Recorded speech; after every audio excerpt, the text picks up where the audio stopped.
Hello everyone, welcome to channel. দেখো আজকের এই ক্লাসে আমরা আরেকটা এক্সপ্রেশনে খুব সুন্দরভাবে এই বাক্যগুলো ট্রান্সলেট করবো। দেখো আমরা ডেইলি লাইফে এই বাক্যগুলো বলে থাকি।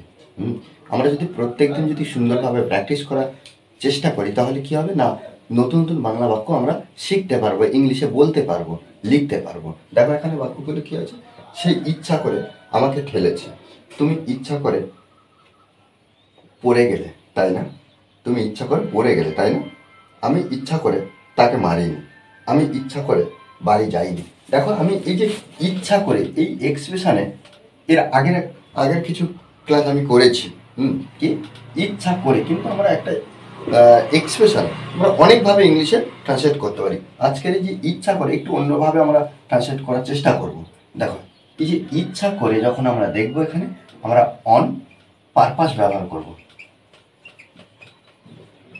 অন পারপাস, ইচ্ছা করে।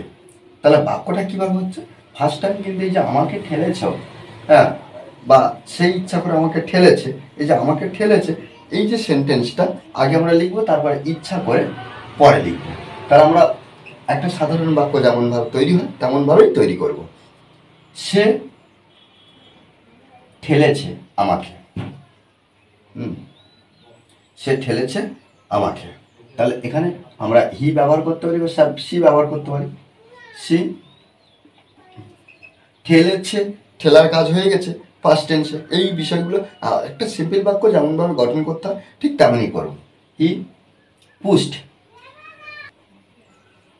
পুস্ট, হি পুস্ট, সে ঠেলেছে কাকে, আমাকে, মি।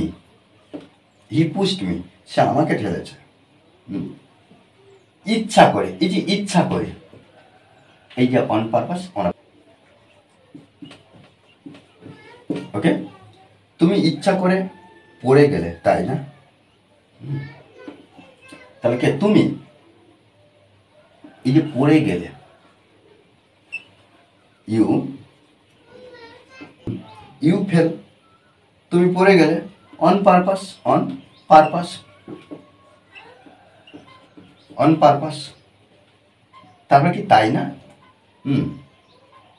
এই যে তাই না একটা বাক্যের সঙ্গে ছোট একটা প্রশ্ন যুক্ত করে দেওয়া, এটা হলো একটা কোশ্চেন।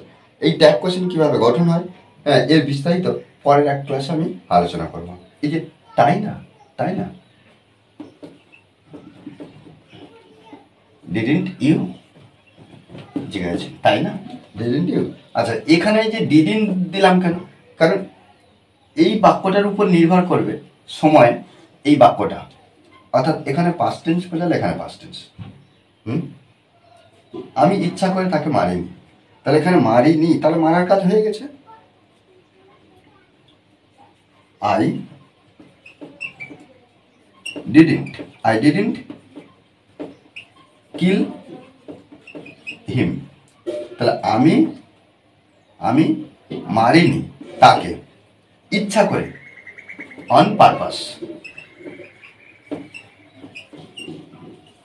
ওকে ওকে, আমি ইচ্ছা করে বাড়ি যাইনি, তাহলে কি, আই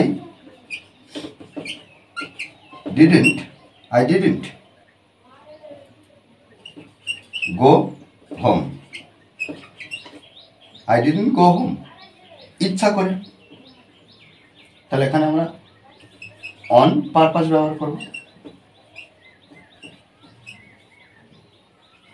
ওকে, দেখো এইভাবে কিন্তু আমরা প্রত্যেকটা বাক্য সুন্দরভাবে ট্রান্সলেট করব। আমরা যদি প্রতিদিন যদি প্র্যাকটিস করি তাহলে কি ইংলিশে ইমপ্রুভ হবে অবশ্যই। শুধু মনে রাখতে হবে, প্র্যাকটিসের বিকল্পে কিছু নেই। ওকে, আর এই ক্লাসটি যদি ভালো লাগে অবশ্যই লাইক করবেন স্যার। আর যারা কোনো মধ্যে এই চ্যানেলটি সাবস্ক্রাইব করেননি তারা অবশ্যই চ্যানেলটি সাবস্ক্রাইব করে পাশে থাকবেন। Okay, thanks for watching this video.